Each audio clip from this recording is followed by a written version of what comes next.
Explanation of how your Rixen Espar heating system works. You do not use this controller down here to control the heat. While it can turn your Espar heater on outside, it can control the glycol circulating pump or anything else. This is purely there for diagnosis, so do not use this to set a temperature or turn the heating on and off. Your heating will be entirely controlled by the thermostat and what is known as the Rixen Four switch in the Revel world. The first thing that you need to do to run your heat is arm the system. Turning the system switch on effectively wakes up the entire Rixen system.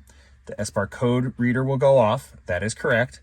The thermostat will turn on, and this red light on the system switch will illuminate to tell you that the system is on.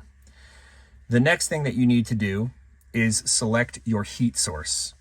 Furnace, right here, the furnace switch is saying that you want your heat source to be the diesel heater. In most applications, this is what your heat source will be. So you turn that switch on. That switch will not illuminate until the Rixen system has commanded the Espar heater to burn diesel and to turn on to heat.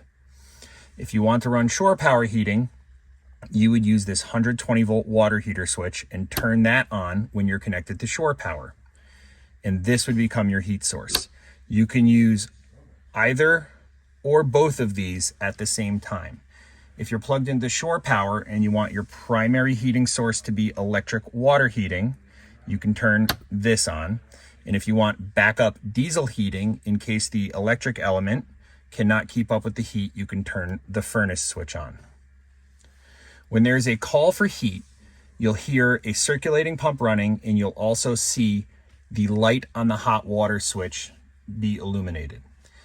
I can show you right here. If we turn the hot water switch on, you'll see that the light is illuminated. That is a call for heat that will occur anytime you have the hot water switch on, or if the thermostat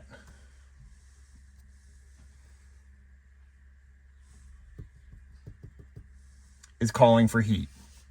So if the thermostat calls for heat, you'll notice that the hot water switch comes on, and that's normal.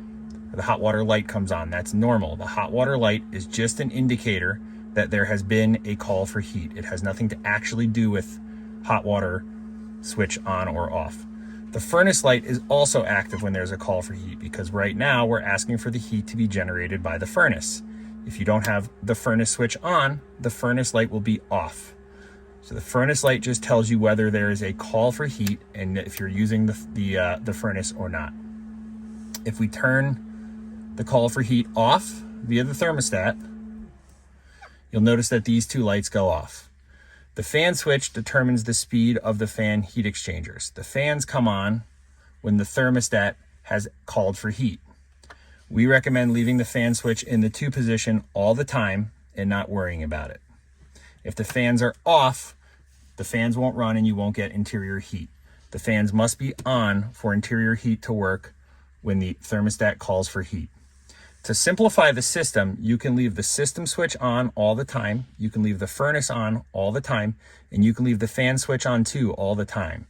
And then all you will need to generate hot water is to turn the hot water switch on or off, and then air heat you can control via the thermostat.